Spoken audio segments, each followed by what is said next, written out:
اس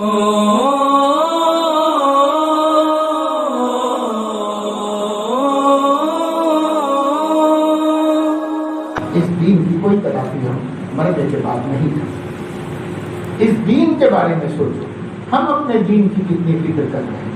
ہماری دنیا کی ہر فکر ہمیں اللہ کے نافرمان کرنا. ہمارے گھر میں شادی ہے, کام بہت ہے, کام بہت ہے, اس لیے نمازیں نہیں پڑھیں. کیوں؟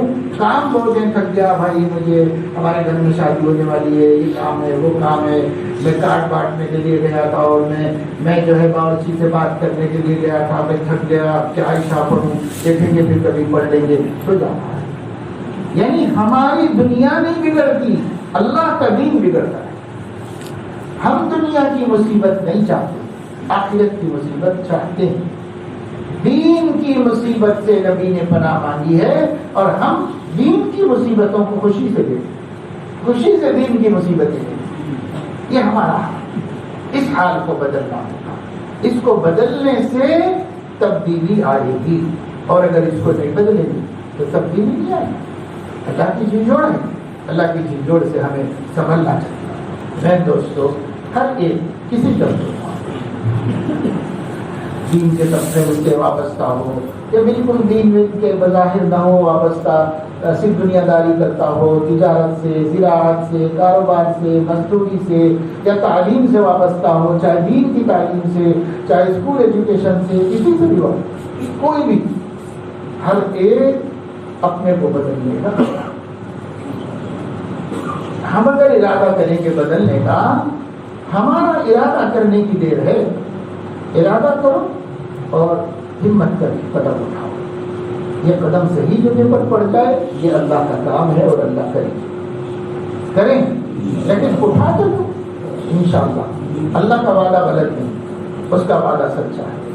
اس لیے ہم لوگ سب سے پہلے یہ کام کریں کہ کبھی کوئی ایسی بات مت بولو, اور کبھی کوئی ایسا کام مت کرو جس سے اللہ یا اس کے حبیب کی شان میں غصہ آئے. ایسا کام کرو, اس لیے تو اس سے کفر ہو جائے گا, اور ایمان غلط ہو چکا ہوگا. دیر نہیں لگی. سرور عالم صلی اللہ علیہ وسلم مسجد میں تشریف لائے, صفہ پہ گئے, سامنے ایک چبوترا تھا, غریب لوگ رہتے تھے اس کے اوپر, وہ بھی کہا تھا ان کا, وہیں کھاتے تھے, وہیں سوتے تھے, وہیں نماز پڑھ لیتے تھے. تو حضور علیہ السلام نے دیکھا کہ ایک ساتھی سو رہے, ایک امتی ان کا وہاں صفہ پہ سو رہا تھا, ابھی اٹھا نہیں, اور نماز پڑھانے آئے تھے. تو ظاہر نماز کا وقت ہوا. تو آپ صلی اللہ علیہ وسلم نے ایک دوسرے صحابی سے کہا کہ دیکھو نماز کا وقت ہو چکا ہے, اس کو جگا دو, سو رہا ہے, اس کو نماز کے لیے جگا دو.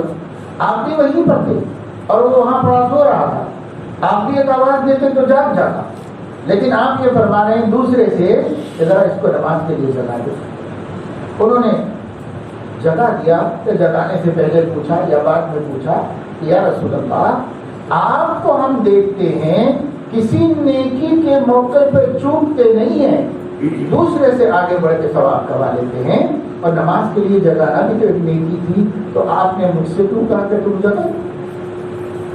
تو حضور علیہ السلام مسکرائے, فرمایا اصل میں بات یہ ہے کہ میں ہی جگانے والا تھا, اور میں ہی یہ ثواب کمانے والا تھا, لیکن مجھے خیال آیا کہ وہ نیند میں ہے, اور میں نبی ہوں, میرے آواز دینے پر انکار کرے گا یا پلٹ کے سو جائے گا تو اس کا ایمان خراب ہوگا. اور اگر تم اٹھاؤ گے اور تمہیں کچھ جواب دے دے گا, ارے جا بھائی سونے دے مجھے, تو ایمان نہیں خراب ہوگا اس کا, لیکن مجھے جواب دے دے گا تو ایمان خراب ہوگا. اس لیے میں نے اس کے ایمان کی حفاظت, اس لیے تم سے کہا کہ تم جگا دو. تو حضور علیہ السلام کو ہمارے ایمان کی حفاظت کی فکر ہے, ہمیں اپنے ایمان کی فکر نہیں ہے. ہم جو چاہے زبان سے بول رہے ہیں, جو چاہے کر رہے ہیں, کیسی کیسی گستاخیاں ہو رہی ہیں, اور کیسی کیسی اللہ کی شکایتیں ہو رہی ہیں, کہ ان شکایتوں پر ایمان فرد ہو جاتا ہے. تو اس وجہ سے پہلا کام یہ کرنا ہمیں ہے کہ ہم اپنے اعتقاد درست رکھیں, توحید کو سلامت رکھیں, عقید رسالت, عقید آخرت, اس کو ہم سلام. جتنے عقیدے ہیں, جتنے ایمانیات ہیں, وہ ایمان کے شعبے وہ سب ایمانیات ہی کہلاتے ہیں، وہ 77 ہے۔ بخاری میں حدیث ہے الایمان بضع و ستون شعبہ، اور مسلم شریف میں حدیث ہے الایمان بضع و سبعون درجہ،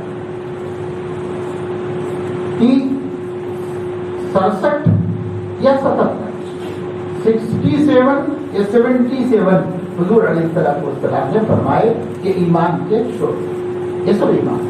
اور مسلم والی حدیث میں اوپر والی، نیچے والی اور درمیان والی بیان۔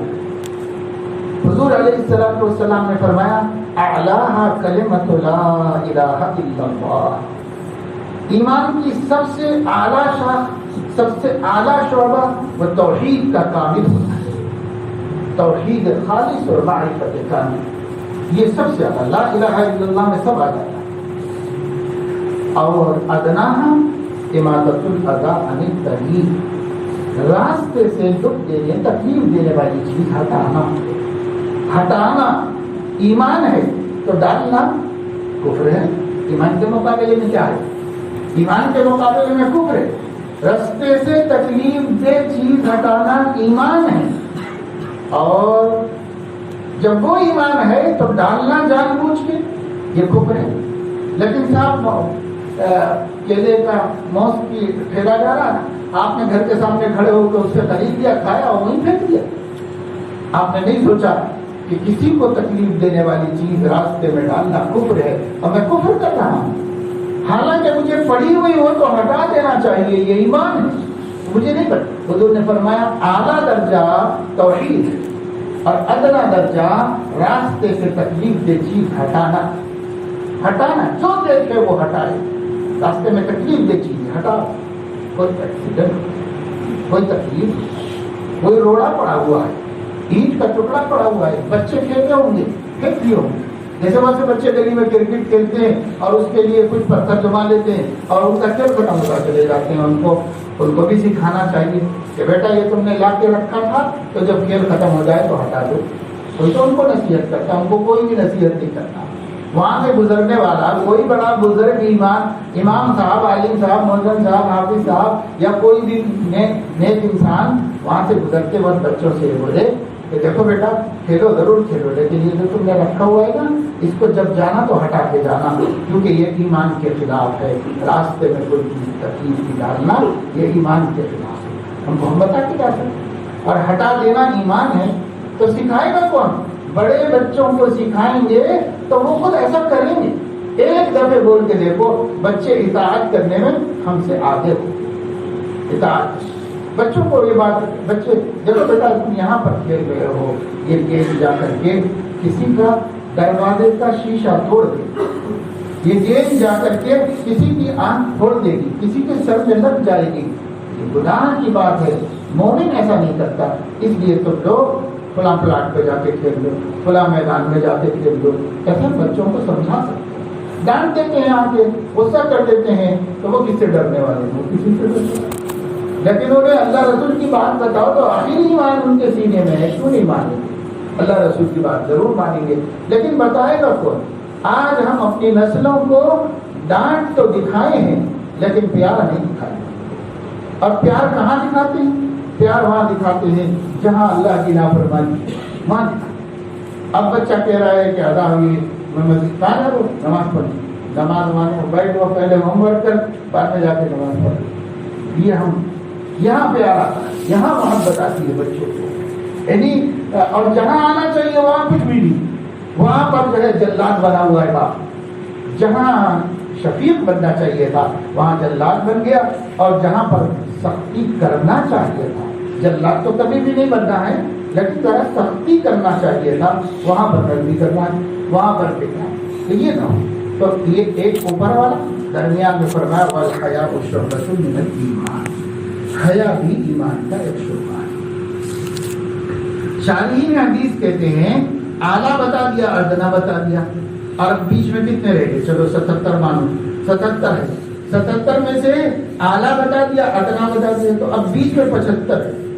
تو یہ کہتے کہ بھائی باقی 75 آپ لوگ علم حاصل کرو اور سیکھ لو، باقی 75 میرے دین میں قرآن حدیث میں پھیلے ہوئے ہیں، دیکھ لو۔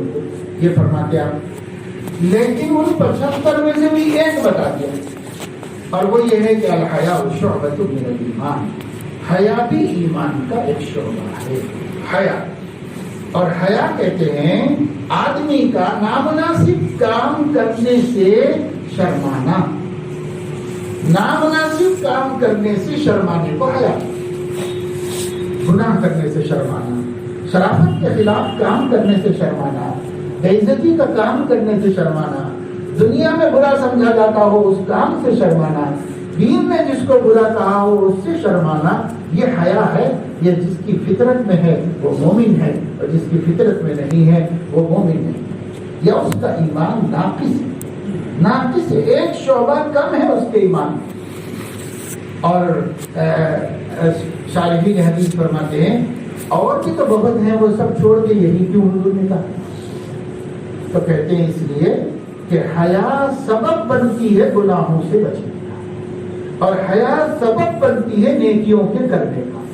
تو جو سبب تھا اس کو بھی حضور نے ذکر کر دیا، ایک ہی بات میں، ایک ہی جملے میں اس کو بھی ذکر کر دیا حضور علیہ الصلوۃ والسلام۔ تو اب میرے عزیزو، 77 شعبے ہیں ایمان کے، ان 77 کو 60 کرو مختصر تو 7 بنتے جو ایمان مفصل ہیں، ان 7 کو اور 60 کرو تو 2 بنتے ہیں جو کلمہ شہادت میں، اور اس کو اور مختصر کرو تو 1 بنتا ہے جو لا الہ الا اللہ میں۔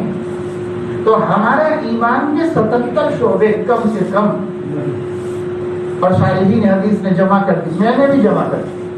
اب یہ لاک ڈاؤن میں اور تو کچھ کام تھا نہ پڑھانا تھا، نہ طلبا تھے، نہ سفر تھے، نہ لاتور کو آنا تھا، کہیں بھی جانا نہیں تھا۔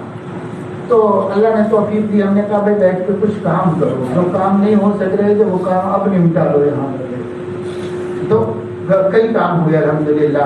10 ضروری اہم ایسی کتابیں لکھنے کی اللہ پاک نے توفیق دے دی، جس کو دیکھ کر بڑے بڑے علماء نے کہا یہ سب کی ضرورت ہے، عالم کی بھی عام کی، سب کی ضرورت ہے۔ اس کے اندر سے 8 چھپ گئے ہیں، 2 ابھی کام چل رہا ہے، پھر چونکہ پڑھائی شروع ہو گئی ہے تو اس وجہ سے ذرا ڈھیلا پڑ گیا تھا، لیکن 8 کتابیں اس میں سے چھپ گئی۔ تو اس میں ایک کتاب ہے، اس کا نام ہے عقائد اسلام صفات ایمان۔ اس میں 77 شعبے سب لکھے، 77 شعبے، صرف انڈیکس ہے وہ، اگر اس کی تفصیل لکھیں اتنی بڑی کتاب ہوگی کوئی نہیں پڑھے گی۔ اب چھوٹی چھوٹی کتابیں ہمارے علماء نے ہمارا مشورہ دیا کہ صاحب میرا ارادہ یہ تھا کہ میں پورا اس کو بلا کر کے ایک کورس پڑھا، تو انہوں نے کہا کہ نہیں ایسا نہیں کریں گے، الگ الگ چھپے، اس لیے کہ کتاب اتنی موٹی نظر آتی کوئی نہیں پڑھے گا، کوئی نہیں پڑھے گا، اس لیے چھوٹا جو اتنا سا رسالہ ہے تو بھائی اتنے پڑھنے میں کیا ہے، چلو اس کو پڑھ لو، نمٹا دو۔ تو آپ کی سہولت کے لیے، امت کی سہولت کے لیے اسے بہت تفصیل نہیں، مختصر صرف حدیث کو سامنے رکھ کر شارحین حدیث کے حوالے سے number 1، number 2، number 3، number 4، number 77 یہ ایمان کا شعبہ ہے، یہ ایمان کا شعبہ ہے، یہ ایمان کا شعبہ ہے، بس اتنا انڈیکس کس، تاکہ معلوم تو ہو جائے کہ یہ بھی ایمان ہے۔ اس لیے کہ جس کو معلوم نہیں ہے وہ کرے گا اور ڈھٹائی سے کرے گا، اور جس کو معلوم ہے اگر وہ کرے گا بھی اس کے خلاف تو اس احساس سے کرے گا کہ میں غلط کر رہا ہوں، نہیں کرنا چاہیے، اس احساس۔ اس لیے علم بہت ضروری، اتنا علم تو آ جائے کہ کیا کیا ایمان کی باتیں ہیں ہمارے اندر ہیں نہیں ہیں، اگر نہیں ہیں تو پیدا کرنے کی کوشش کرتا رہے۔ مان تو لے گا کہ یہ سب باتیں ایمان ہیں، یہ تو مان لے گا کم سے کم۔ تو اس لیے وہ 77 بھی ایک جگہ ہم نے جمع کر دیا۔ تو اب ایک سے چلے لا الہ الا اللہ، اس کو تھوڑا آگے بڑھاؤ تو محمد الرسول اللہ اس میں آ جائے گا، اور آگے بڑھاؤ تو آمنت باللہ وملائکتہ وکتبہ ورسلہ والیوم الآخر والقدر خیرہ وشرہ من اللہ تعالی والبعث بعد الموت۔ اب پرانے لوگوں کو یاد ہوگا، بہت سے بچوں کو یاد بھی نہیں ہوگا، اس لیے کہ کوئی یاد کرا ہی نہیں رہا ہے تو وہ کہاں سے یاد کر رہے ہوں گے۔ اس کو ایمان مفصل، یہ ساری چیزیں اس میں آئی، یہ کسی نے بندے نے نہیں بنائی ہے، یہ حضور علیہ السلام کی حدیث سے بن گیا ہے کلمہ، اور کوسا بھی کلمہ بنا کے نہیں دیا گیا ہے، بنا کے نہیں دیا گیا. جیسے مجھے کلمہ طیبہ، اول کلمہ لا الہ الا اللہ محمد الرسول اللہ، یہ بنا کے نہیں دیا گیا ہم کو. یہ دو باتیں ماننا ضروری تھی. تو قرآن میں 2 کلمے مل گئے ہو. ایک جگہ مل گیا قرآن میں سورہ محمد میں کہ فَعْلَمْ أَنَّهُ لَا إِلَهَ إِلَّا اللَّهُ، تو اس میں مل گیا لا الہ الا اللہ. اب سورہ فتح میں مل گیا محمد الرسول اللہ، تو وہ وہاں سے لے کے کلمہ بنا، اسے بنا کے نہیں اتارا اللہ پاک، یہ کلمہ بن گیا. یہ 2 بنیادی عقیدے، پہلا عقیدہ لا الہ الا اللہ، دوسرا عقیدہ رسالت، اس کو ساتھ جوڑ لو محمد الرسول اللہ. یہ 2 کو ہم نے جوڑا. اب بھی کسی طریقے سے یہ جو حدیث میں 7 باتیں آئی ہیں وہ بھی حدیث میں سے لی. جبرائیل علیہ السلام آئے اور انہوں نے کہا کہ یا رسول اللہ مل ایمان، ایمان کیا ہے؟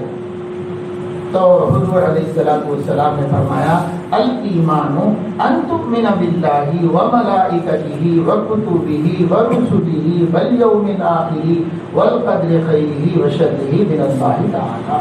تو حضور علیہ السلام نے انہی کے کلمات سے یہ کلمہ بنا. اور وہ جو شہادت کا دوم کلمہ ہے جس کو ہم دوسرا کلمہ کہتے ہیں کلمہ شہادت، وہ کلمہ شہادت جو ہے وہ اعمال میں داخل ہے، اعمال میں وہ اسلام کا حصہ ہے. جب حضور علیہ السلام سے پوچھا گیا مل اسلام، اسلام کیا ہے؟ تو حضور علیہ السلام نے فرمایا ان تشهد ان لا الہ الا اللہ وان محمدا عبدہ ورسولہ وتقیم الصلاة وتؤتی الزکاة وتصوم رمضان وتحج البیت ان استطعت الیہ سبیلا. تو وہ وہاں بتایا جائے وہ 5 چیزیں اسلام. ہم لوگ صرف 4 پلرز آف اسلام، 4 نہیں 5 ہیں. جب حضور سے اسلام پوچھا گیا تو کلمہ شہادت، یہ شہادت دینا، گواہی دینا اللہ کے ایک ہونے کی اور نبی کے رسول ہونے کی، یہ گواہی دینا یہ عمل ہے، اسلام میں داخل ہے. یہ اسلام کے ارکان میں سے ایک رکن ہے. اور اس کے بعد نماز، اس کے بعد زکوٰۃ، اس کے بعد روزہ اور اس کے بعد حج. یہ 5 ارکان ہیں. تو اسے 4 ارکان نہیں سمجھنا چاہیے، 5 ارکان، 5 عمل ہے. اور ادھر یہ 7 باتوں کو ایمان میں حضور علیہ السلام نے بیان فرمایا ہے. تو یہ پھر یہ 7 کی تشریح کریں گے تو 77 ہے. تو اس کو بھی اس کے اندر پڑھیے. اور ابھی ہم کو تو اردو آتی ہے تو ہم نے اردو لکھی ہوئی ہے. آپ لوگوں میں بہت سو کو اردو میں پڑھنا نہیں آتا، یا انگریزی میں پڑھنا جانتے ہیں یا مراٹھی میں پڑھنا جانتے ہیں. تو اس وجہ سے اگر لاتور کے ہمارے احباب کوشش کر لیں، چھوٹے چھوٹے رسالے ہیں اسے مراٹھی میں لکھ دیں، یعنی ہندی میں بھی لکھیں تو سب پڑھ لے سکتے ہیں، مراٹھی والے پڑھ لے سکتے ہیں. تو اس کو لکھ دیں تو آپ لوگوں کا امت پر احسان ہوگا. مجھے اس سے کچھ کمانا ہونا ہے، یہی نتیجہ میں میرے داخل ہے. اگر آپ کریں گے، چھپائیں گے اور امت تک پہنچائیں گے تو امت پر احسان ہوگا. جب امت اس کو پڑھے گی، معلوم تو ہوگا کہ ان کا ایمان کیا چیزیں ایمان میں داخل ہیں. ایسے پتہ تو چلے گا. بہت بچے ہیں، ہماری امت میں ہیروں کی کمی نہیں ہے. ہماری امت ہیرے جواہرات سے بھری. کس کی امت ہے؟ سیدنا محمد الرسول اللہ صلی اللہ علیہ وسلم کی امت. یہ بانجھ امت ہوگی؟ یہ نبی کی امت، امام الانبیاء کی امت، یہ بانجھ نہیں ہے. اس امت میں ایک ہیرا، قیمتی ہیرا ہے. اس کے اندر ایک سے ایک موتی. لیکن کیا کیا جائے کہ ہم ان کے اوپر محنت نہیں کرتے، ہم ان کو دین کے قریب نہیں کرتے. اور دین کے قریب کرتے ہیں تو ڈرا دھمکا کے دور کر دیتے ہیں. ان کو پیار محبت سے نہیں لاتے اسلام میں، اسلام کے اعمال میں اور دین میں نہیں لاتے. ہمارا قصور ہے. ہمارے بچے آدھے بگڑے ہیں، ہمارے بچے بگڑے ہیں، سارا سماج بگڑا ہے، سب کو شکایت ہے، لیکن آدھا قصور ان کا اور آدھا قصور ہمارا. 50% وہ بگڑے ہیں اور 50% ہم نے بگاڑا ہے. آج مان لو ورنہ قیامت میں ماننا پڑے گا. اللہ منوائیں گے، نبی منوائیں گے کہ دیکھو تم نے ہی نہیں ان کو بنایا تھا، تم نے ہی نہیں ان کے اوپر محنت کی تھی. آج باطل فرقے اور بے دین، مرتد بنانے والے، ملحد بنانے والے ہمارے بچوں کو چائے پلا کر، ہوٹل میں لے جا کر، کرکٹ کھلا کر، پلے گراؤنڈ میں لے جا کر اور دوستیاں کر کر کے آہستہ آہستہ اپنی بد اعتقادیاں ان کے سامنے چھیڑ رہے ہیں اور ان کے ذہن میں بیج ڈال رہے ہیں، پھر اس کو پرورش کر کے اسی دوستی کے ذریعے سے ان لوگوں کو مرتد کر رہے ہیں، ملحد بنا رہے ہیں، بے دین بنا رہے ہیں۔ اب کتنے فرقے وجود میں آ گئے ہیں، بہت سو کا تو پتا بھی نہیں ہے کہ کیا کیا ہو رہا ہے ہمارے سماج میں، انڈر گراؤنڈ کتنے کام کر رہے ہیں ہمیں پتا نہیں، اتنا سب ہو رہا ہے، لیکن ہمارے پاس اتنا وقت نہیں ہے کہ اسی اپنے ہی لخت جگر کو، اسے اپنے ہی نبی کے ایمان لائے ہوئے بندے کو تھوڑا ہم بھی محبت سے بات کر لیں، ہم بھی ایک پیالی چائے پلا لیں، ہم بھی اپنے مولانا صاحب کی مجلس میں لے آئیں، ہم بھی جمعے کے خطبے میں پہلے سے لا کے اس کو شریک کر لیں، کچھ لوگوں کو ہم بھی لائیں۔ ایسا ہے میں جا کے سن لیتا ہوں بیان، لیکن میں دو کو لے نہیں جاتا، ہر جمعے کو ایک دو کو لا کے نہیں بٹھاتا میں۔ کیوں بھائی؟ کیا آپ اپنے ہی عمل سے نجات پا جائیں گے اور امت کی فکر کیے بغیر اللہ راضی ہو جائے گا؟ تو کیوں ایسا نہیں ہوتا کہ جو مولانا کا بیان سننے مسجد میں آتا ہے جمعے کے دن کہ بھائی اردو والے بیان میں شریک ہو کے بیان بھی سنوں گا، اکیلا کیوں آتا ہے؟ اسے معلوم ہے کہ وہ آ کر بیان سن رہا 10% لوگ اور 90% بیان ہونے کے بعد اور خطبہ ہونے کے بعد مسجد میں آ رہے ہیں، ان 90% سے دوستی کر کے ان کو بھی مسجد میں بیان میں آنے والا کیوں نہیں بنا سکتا یہ شخص جس کو ہدایت ملی ہے؟ اللہ پوچھے گا میں نے تجھے ہدایت دی تھی، تو نے اس ہدایت کی کیا قدر کی؟ کیا تو نے اس ہدایت کو دوسرے کو بانٹا اور دوسرے کو دیا؟ یہ ہدایت تیری جاگیر کی یا میری امانت تھی؟ میری امانت تو نے میرے بندوں تک کیوں نہیں پہنچائی؟ اللہ پوچھے گا، لیکن ہم یہ نہیں کر رہے، اس کی فکریں ہم نہیں کر رہے، بس یہ بولتے ہیں بہت سماج خراب ہو گیا، لوگ خراب ہو گئے، نوجوان بگڑ گئے، حالات بگڑ گئے۔ ارے بھائی یہ بولنا کافی ہے کیا؟ ایسا بولنے سے کسی کا کوئی فائدہ ہو رہا ہے کیا؟ یہ نہیں ہے، کبھی کبھی صرف فکریں پیدا کرنے کے لیے کام کرنے والوں کے سامنے ایسا کہا جاتا ہے، ورنہ میں سچی بات آپ کو بتا رہا ہوں، ہمارے سماج کا، ہماری ملت کا جو شرابی اور آگے بڑھ کے کہیے جو زانی ہے، بدکار ہے، وہ بھی اس حبیب سے نسبت رکھتا ہے جس کو سیدنا محمد رسول اللہ، یہی ایک نسبت اس کو ہیرا بنا، یہی ایک نسبت۔ ایسا ہوا کہ محمد علی جوہر نے ایک بات کہی، خلافت تحریک کے بارے میں، اس زمانے جب آزادی کی جدوجہد ہو رہی تھی، اس زمانے میں، اس زمانے میں محمد علی جوہر ایک بہت بڑے مجاہد آزادی گزرے، بڑی زبردست شخصیت تھی، بڑا قابل آدمی، تعلیم کے اعتبار سے بھی بہت قابل اور ملت کی خدمت کے اعتبار سے بھی بہت قابل۔ ان لوگوں کے حالات پڑھو تو پتہ چلتا ہے کہ مسلمانوں کا قائد ان کو کہا جاتا ہے، ایسے ہونے چاہیے جنہوں نے اپنا کچھ بھلا نہیں کیا، اس امت کے لیے جو بھلے تھے اپنے وہ بھی قربان۔ آج ہمارا قائد وہ ہوتا ہے جو امت کو داؤ پہ لگا کے اپنا بھلا کرتا رہتا ہے، یہ ہمارا قائد ہوتا ہے، لیکن وہ ایسے قائدین نہیں، انہوں نے اپنا سب کچھ قربان کیا۔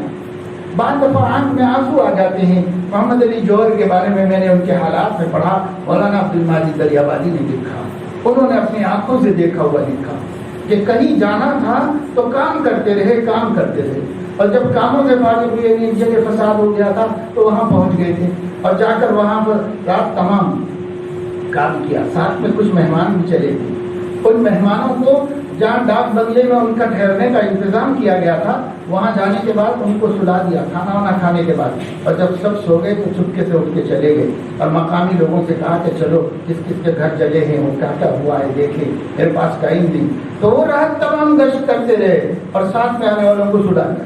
وہ یہ سمجھے کہ حضرت بھی سو گئے، ہم بھی سو گئے، لیکن نکل گئے مولانا جوہر، اور نکل کر کے پورا کام کر کے واپس آ گئے، اور صبح لوگوں نے کہا کہ حضرت وہ جانا تھا نا، سروے کرنا تھا نا، کہا کہ بس کوئی بات نہیں، سروے رات میں ہو گیا، اب ہمیں آگے بڑھنا ہے دوسری جگہ جانا۔ کب ہوا رات میں سروے؟ رات میں ہو گیا سروے۔ حیرت سے لوگوں نے دیکھا، ساتھیوں نے بتایا کہ رات تمام سروے ہی ہوتے رہا، آپ سوئے ہیں لیکن جوہر نہیں سویا۔ تو یہ محمد علی جوہر ہے، تو مولانا دریابادی کہتے ہیں وہاں سے نکل کے اب آگے جانا تھا، ایک دوسرے گاؤں میں فساد ہو رہا تھا اس زمانے میں، تو وہاں سے نکل کے دوسری جگہ جانا تھا۔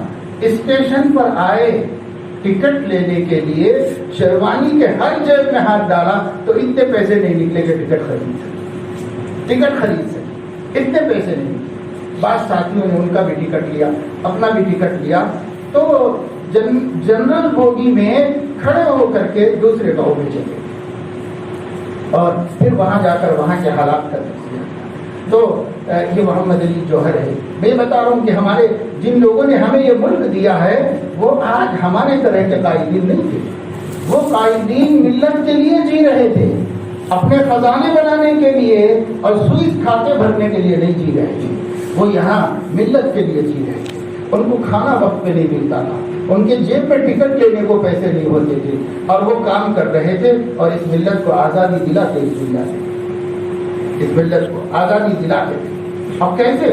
وہاں جا کر کے برٹش میں لندن میں بیٹھ گئے جا کر، اور لندن میں انہوں نے گولڈ میز کانفرنس میں شرکت کی اور ان سے کہا کہ ہندوستان کی آزادی کی اگر مجھے نہیں لکھ کر کے دیتے ہیں آپ لوگ تو میں یہاں سے جانے والا ہے۔ وہیں رہ گئے تو وہیں پر ان کا انتقال ہوا۔ وصیت کی تھی کہ مجھے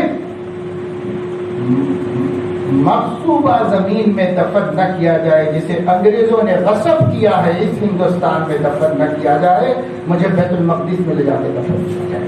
تو وہ بیچارے نے محنت یہاں کی ہے، وہ قبر وہاں پر ہے۔ تو خیر ایک بات جو میں سنا رہا تھا عبرت کی وہ یہ، انہوں نے ایک تقریر میں کہا، علی گڑھ کالج تقریر کی، اور وہاں تقریر کرتے وہ مسلم کالج، اس میں تقریر کرتے ہوئے انہوں نے کہا کہ گاندھی جی میرے ہیرو ہیں اور میں ان کو رہنما مانتا ہوں، لیکن اگر ایمان کی بات کرے، ایمان کے حوالے سے گفتگو کرے تو میں ایک شرابی زانی مومن کو بھی ان سے بہتر سمجھتا ہوں، کیونکہ ایمان والا ہے اس لیے ان سے بہتر سمجھتا ہوں۔ یہ بات انہوں نے ایسے کھلے عام کہیں کہہ دی تو اخبار میں آ گئی، غیر مسلموں کو بہت برا لگا۔ پھر لکھنؤ میں ایک اجلاس تھا، اس اجلاس میں محمد علی بھی تھے اور بڑے بڑے لیڈر تھے اور خود یو پی کا چیف منسٹر تھے۔ اس اجلاس میں جب نام پکارا گیا کہ اب محمد علی جوہر آپ سے خطاب کریں گے، تو جتنا مجمع تھا بہت بڑا مجمع، سب نے کھڑے ہو کر کے شور مچایا، اتنی گڑبڑ کہ نہیں سنیں گے، سب گڑبڑ ہو جائے۔ تو محمد علی نے چیف منسٹر نے بٹھانے کی کوشش کی، سمجھانے کی کوشش کی، وہ تو ملک کے وہ چوٹی کے لیڈروں میں سے تھے، تو اس لیے بہت کچھ سمجھانے کی کوشش، کسی کی نہیں مان رہا تھا مجمع۔ تو محمد علی خود اس کے مائک پر آئے اور مائک پر آ کر انہوں نے کہا کہ دیکھو ایک بات سن لو، صرف 1 منٹ میں ایک بات سن، اس کے بعد تم لوگوں کی مرضی، چاہے میری بات سنو نہ سنو، ایک بات 1 منٹ میں سن لو۔ تو سب چپ ہوئی، جب چپ ہوئے تو کہا کہ آپ لوگوں نے جو یہ شور مچایا ہے میں جانتا ہوں کہ کیوں مچایا ہے۔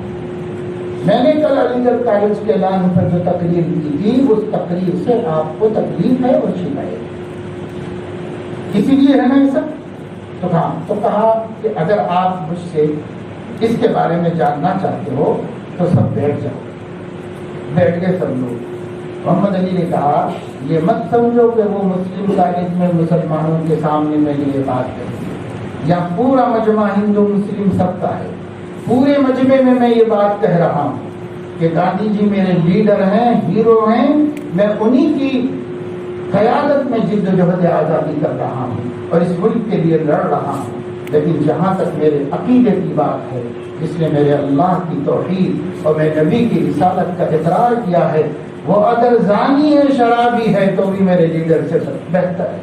پھر کہہ رہا ہوں اور سب کے سامنے، یہ میرے عقیدے کی بات ہے، آپ مت مانیے اور آپ میرے بارے میں ایسا عقیدہ رکھ لیجیے، مجھے کوئی شکایت نہیں، حق کریں، میرا کوئی حق نہیں کہ میں شکایت کروں، آپ یہی بات میرے بارے میں بول دیجیے، یہاں اسٹیج پہ آ کے بول دیجیے کہ آپ مجھے ایسا سمجھتے ہیں، آپ کا عقیدہ ہے، آپ بولو، لیکن میں جو بولا ہوں وہ میرا عقیدہ ہے، میں اس کو بدل نہیں سکتا۔ میں آپ کو یہ بتانا چاہ رہا ہوں کہ وہ تو جرت مند لوگ تھے، عقیدے بیچنے والے لوگ نہیں تھے، وہ سچے لوگ تھے، ایمان والے لوگ تھے. میں آپ کو یہ بتانا چاہ رہا ہوں کہ یہ جرت بھی جو ان کے اندر آئی ہے وہ اللہ پر بھروسہ کرنے کی وجہ سے آئی. آپ ایسی باتیں بولیں، میں آپ کو اس کی ترغیب نہیں دے رہا ہوں، یا آپ یہ کہ لوگوں میں جا کے دوسرے قوموں کے لوگوں سے ایسی بات بولیں اور ان کے جذبات کو چھیڑیں. میں اس کے لیے نہیں سنایا، میں یہ بتانے کے لیے سنایا یہ امت نبی سے نسبت رکھتی ہے، یہ امت اللہ کے ایک ہونے کو مانی ہوئی ہے. اس امت کا یہ وصف اس امت کو ہیرا بنایا ہے. یہ انسانیت کا قیمتی جوہر ہے. اس قیمتی جوہر کو برباد ہونے مت دیجیے، اس کو بچائیے، اس ہیرے کو اور تراشیے اور اسے چمکائیے اور اس لائق بنائیے کہ ہماری قوم کا ہر بچہ اپنے سماج کے لیے ایک مرکیوری بلب ہو جائے، اس کا وجود دوسروں کے دلوں میں ہدایت کی روشنی بنا. اس کے لیے بدلنا ہوگا میرے دوست. گناہ نحوست پیدا کرتا ہے، اللہ کی نافرمانی سے دلوں میں ظلمت پیدا ہوتی ہے. ہمارا جمال ہمارے دل کے اندر ہے، ہماری خوبصورتی ہمارے چہروں سے نہیں ہے، ہمارا نور ہمارے ظاہر سے نہیں ہے، ہماری قیمت ہمارے کپڑوں سے نہیں ہے، ہماری قیمت ہمارے کاروبار سے نہیں ہے. ہمارا نور، ہماری روشنی اور ہماری قیمت ہمارے اندر رکھی گئی ہے، ہمارے سینے میں چھپائی گئی ہے. اگر اس دل میں ہے تو ہے، اور اگر اس دل میں نہیں ہے تو خلاش ہے، مفلس ہے، محتاج ہے، اس کے پاس کچھ بھی نہیں. اس لیے دلوں کو بنانے کا ارادہ، ہم اس دل کو سنبھالیں گے. دل گلستہ تھا تو ہر شے سے دپکتی تھی بہار، دل بیاباں ہو گیا، عالم بیاباں ہو گیا. آج ہم دوسروں کو کیا ہدایت دیتے، اپنے ہدایت کے لالے پڑتے. کیوں؟ اس واسطے کہ اپنی فکر ہم نہیں کرتے. اس لیے عزیزو دوستو، آج آپ کو ہم اتنی مہینوں کے وقفے کے بعد آئے ہیں تو آپ سے ہم نے جو بات کی ہے یہ اپنے دوستوں سے، اپنے پیاروں سے، اس شہر کے تعلق کی وجہ سے آپ لوگوں سے جو تعلق ہے اس تعلق کی بنیاد پر یہ پیغام دینا چاہتے ہیں. اللہ نے ہمیں اچھا دیکھنا چاہا ہے، ہم اچھے بن کے دکھا دیں. اللہ ہمیں وفادار مسلمان دیکھنا چاہتے ہیں، ہم اللہ کو وفادار مسلمان بنا کے دکھا دیں. ہم اللہ تعالیٰ کے غضب کو چھیڑے نہیں، اللہ تعالیٰ کے حلم کو آزمائیں. اللہ بہت حلم والا ہے لیکن پکڑ بھی کرنے والا ہے. اللہ تعالیٰ نے فرمایا غافر الذنب وقابل التوب شدید العقاب ذی الطول لا الہ الا هو الیہ المصیر. اللہ تعالیٰ فرما رہے ہیں گناہوں کا بخشنے والا، توبہ کا قبول کرنے والا، غافر الذنب قابل التوب، پہلے اس کو ذکر کیا، گناہوں کا بخشنے والا، توبہ کا قبول کرنے والا، شدید العقاب ذی الطول، بڑے سخت پکڑ کرنے والا اور بڑی زبردست قدرت والا. یہ ہے لا الہ الا ہو، اس کے علاوہ کوئی عبادت کے لائق نہیں. وَإِلَيْهِ الْمَصِيرُ، سب کو اسی کی طرف لوٹ کر جانا ہے. ہم سب وہیں جانے والے ہیں، ہم چاہیں تو وہیں جانے والے ہیں، نہ چاہیں تو وہیں جانے والے ہیں، مانے تو وہیں جانے والے ہیں، نہ مانے تب بھی وہیں جانے والے ہیں. اس لیے مان لو، چاہ لو اور اللہ کے ہاں جانے کے لیے اپنے کو اللہ سے ملنے کا آرزو مند بناؤ اور اللہ سے ملنے کے لائق بناؤ. اس کے لیے تھوڑی کوشش ہم کریں. اللہ تعالیٰ 100% کا مطالبہ نہیں کرتا ہے، 100% کا کرے تو ایک بھی نہیں جائے گا جنت. اللہ نے 100% کا مطالبہ نہیں کیا. اللہ تعالیٰ نے فرمایا کہ اگر میرے بندے میری اتنی بات تو مان لیں اور مجھے مان لیں کہ گناہ کرتے ہیں تو کریں مگر کر کے نہ دکھو اور توبہ کریں. اتنا تو مان لیں میرے بندے. انہیں لگے کہ کوئی ہمارا پوچھنے والا ہے اور ہمیں ڈر لگ رہا ہے کہ وہ پوچھے گا، اتنا تو لگے، یہ احساس تو ہو جائے، یہ ٹیس تو پیدا ہو جائے دل میں. اللہ اس کو چاہ رہا ہے، اتنا بھی نہیں ہمارے پاس ہے. ہم بھٹائی سے غفلت پہ غفلت کرتے چلے جا رہے ہیں نا. تو ایسا حضور علیہ الصلوۃ والسلام نے فرمایا قیامت کے قریب میری ایسی امت ہوگی، امت کے ایسے افراد ہوں گے جنہوں نے مجھے دیکھا. صحابہ سے کہا تم لوگوں نے مجھے دیکھا ہے، تمہارا دین پہ جمنا مشکل نہیں ہے، تم میرے ساتھ رہتے ہو اور مجھے اپنی آنکھوں سے دیکھتے ہو، تم متقی بن گئے، تمہارا درجے کے ایمان والے بن گئے تو یہ تمہارا کمال نہیں، یہ تو میری صحبت کی برکت ہے۔ ایک زمانہ آئے گا جب میری امت کے ایسے افراد جنہوں نے مجھے بھی نہیں دیکھا، تمہیں بھی نہیں دیکھا، لیکن جس طرح تم اللہ سے ڈر رہے ہو وہ لوگ بھی اللہ سے ڈر رہے ہیں۔ حضور علیہ الصلوۃ والسلام نے فرمایا اللہ ان بندوں کو تم میں سے ایک کو، ان بندوں میں سے ایک کو تمہارے 50 کے برابر اجر عطا، 50 کے برابر اجر عطا۔ پہلے صرف 50 کہا تھا تو صحابہ نے پوچھا کہ 50 منا ام 50 منہم، ان کے 50 کا یا ہمارے 50 کا؟ فرمایا بل 50 منکم، تمہارے 50 کا اللہ ان کو اجر دے۔ یہ اجر اس وجہ سے ہم نے نہ اللہ کو دیکھا نہ نبی کو دیکھا۔ صحابہ نے اللہ کو تو نہیں دیکھا تھا پر نبی کو دیکھا تھا، ہم لوگوں نے نہ اللہ کو دیکھا نہ نبی کو دیکھا۔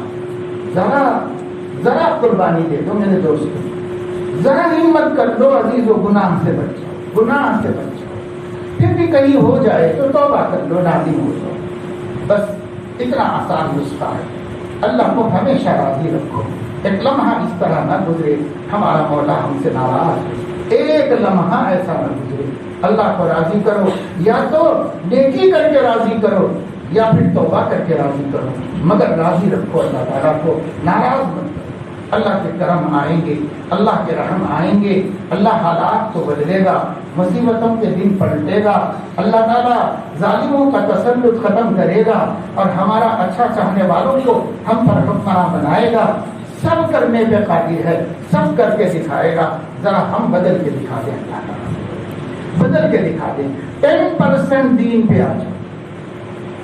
جی میرا حق نہیں بنتا لیکن میں اپنے نبی کی باتیں سامنے رکھ کر گیا، 10% دین پہ آ جاؤ، اللہ کے دین پہ، اتنے پر بھی اللہ کی مددیں آ جائے گی اور اللہ کی نصرتیں ہم تک پہنچ جائیں گی۔ لیکن اس وقت ہم دین پر 1% بھی جمنے کے لیے تیار ہیں، 1% بھی جمنے کے لیے تیار ہیں۔ اس لیے اللہ کے دین کی طرف ہجرت، سب سے بڑی ہجرت معصیت سے طاعت کی طرف ہجرت کرنا، گناہوں سے نیکی کی طرف ہجرت کرنا ہے۔ ہجرت کیجیے۔ اگر ہم گناہوں سے نیکی کی طرف ہجرت کر لیں تو ہمیں ایک زمین سے دوسری زمین کی طرف ہجرت کرنے کی نوبت نہیں آئے گی۔ اگر ہم معصیت سے طاعت کی طرف ہجرت کریں، چھوڑ دیں نافرمانی کی دنیا، چھوڑ دیں گناہوں کی لذتوں کو، چھوڑ دیں اللہ کی بغاوت کو اور آ جائیں نیکی کی دنیا میں، آ جائیں ذکر کی، تلاوت کی، نماز کی حلاوتوں میں اور لذتوں میں، ہم اس کو اپنے شوق بنا لیں، اس کو ہم اپنے مزے بنا لیں۔ اور حقیقت یہ ہے کوئی کر کے دیکھے اس سے زیادہ مزیدار، بندگی سے زیادہ مزیدار اس کائنات میں اللہ نے کوئی مزہ نہیں پیدا۔ اللہ کی بندگی سے زیادہ مزیدار کوئی چیز اللہ نہیں دی۔ کوئی تجربہ کر کے یہ سب سے مزیدار مزہ ہے جو اللہ نے اس کائنات میں رکھا۔ اسی وجہ سے تو لوگوں نے اس کے لیے کیا کیا چھوڑا، قربانیاں۔ بادشاہ ابراہیم ابن ادم رحمہ اللہ نے سب کچھ چھوڑ دیا، بادشاہ سے بادشاہت چھوڑ دیا، اللہ کے لیے چھوڑ دیا اور اللہ کو ڈھونڈنے میں لگے، اللہ کو پانے میں لگے۔ اور بعد میں کسی نے ان سے کہا کہ آپ بادشاہت چھوڑ کے یہاں کیا کر رہے ہیں؟ کہا بادشاہت کر رہا ہوں۔ بادشاہت تو آپ چھوڑ کے آگے، اب کیا بادشاہت آپ کر رہے ہیں یہاں پر گدڑی پہنے ہوئے اور جنگل میں ایک درخت کے نیچے بیٹھے ہوئے، اللہ اللہ کرے وہ اور کون سی بادشاہت ہو رہی بھیا؟ بادشاہت تو چھوڑ کے آ گیا۔ تو وہ اپنی گدڑی سی رہے اور وہ سوئی انہوں نے تاگے میں سے نکالی اور بازو سے ندی بہ رہی تھی، اس کے اندر ڈال۔ اب کہاں سے ذرا میری سوئی تو نکال کے دو، تو کہنے لگے کہ بھائی وہ کون نکال کے دے گا؟ آپ سوئی ندی میں بہ گئی، اس میں ڈال دیا اپنے، نیچے جانے کے بعد سوئی کیسے نکلے گی اس میں سے؟ یہ نکالی نہیں جا سکتی۔ تو انہوں نے ندی سے کہا کہ میری سوئی واپس کرو، تو ندی میں سے ایک مچھلی اپنے منہ میں سوئی لے کے اوپر آ گئی۔ فرمایا کہ وہاں بادشاہت کر رہا تھا تخت پہ بیٹھ کے، کہ یہاں بادشاہت کر رہا ہوں، یہاں اللہ کی ساری مخلوق میرا کہنا ماننے کے لیے۔ اللہ اکبر۔ اللہ نے قرآن میں فرمایا اگر تم میری مانو گے تو ساری مخلوق تمہاری مانو گے۔ ہم نہیں مان رہے اللہ کی، مخلوق ہم کو منوا رہے، جو چاہ رہی منوا رہی ہے، جو چاہ رہی منوا رہی، ہر بل پاس ہو رہا ہے، کیا مطلب؟ وہ جو چاہنے ہم سے منوا رہے ہیں۔ ماننا پڑے گا، کیوں غیر اللہ کی ماننا پڑے گا؟ تو تمہیں نے تو اللہ کی ماننا چھوڑ دیا، اگر تم اللہ کی مانتے ہوتے تو غیر اللہ کے ماننے کی نوبت نہ۔ ہم نے اپنے ہاتھوں اپنی بربادی کا سامان کیا ہے، اللہ نے نہیں کیا۔ ما ظلمناہم ولکن کانوا انفسہم یظلمون، ہم نے کسی پہ ظلم نہیں کیا، لوگوں ہی نے اپنے آپ پہ ظلم کر دیا۔ یہ قرآن کا اعلان ہے، غلط نہیں، بالکل صحیح بات ہے۔ آنکھیں دیکھ رہی ہے، اپنے آپ کو دیکھ لو، ہر شخص کا اپنا وجود اس کی گواہی دے رہا ہے، اللہ نے ظلم نہیں کیا، ہم نے ہی ظلم کیا۔ تو یہ پیغام ہے، اگر پیغام میرے بچوں کو، بڑوں کو، بھائیوں کو، بزرگوں کو سمجھ میں آ جاتا ہے تو ہماری محنت چیز ہو جائے گی۔ ہم صبح اٹھے، رات میں ایک پروگرام میں تھے جہاں پر ایک ارتدادی فتنہ چل رہا تھا اور اس میں لوگ مبتلا تھے، کافی رات اس میں ہو گئی، اور وہاں سے آئے، صبح پڑھایا، پڑھانے کے بعد یہ گاڑی میں بیٹھے اور مسلسل سفر کرتے رہے، اثر میں یہاں پر پہنچے، اور اب آپ سے بات کر رہا ہوں تو زبان بھی لڑکھڑا ہے، لیکن میں پھر بھی بات کر رہا ہوں اور کر چکا۔ بس یہ پیغام ہے، اس پیغام کو کیا آپ اپنے مسافر بھائی کا پیغام قبول کر لیں گے؟ اور کیا آپ اپنے اللہ سے وفادار اور اپنے پیارے نبی کی عزت اور ان کی لاج رکھنے کے لیے تیار ہو جائیں گے؟ اللہ آپ کی ارادوں میں اور وعدوں میں برکت نصیب فرمائے۔ اللہ پاک اس بندے کو بھی اس بڑھاپے میں اپنے نبی کا وفادار بنائے اور آپ سب کو اپنے نبی کا وفادار بنائے، دین اسلام کا قدرداں بنائے، گناہوں سے نفرت دے اور نیکیوں کا شوق عطا فرمائے۔ آمین۔ وآخر دعوانا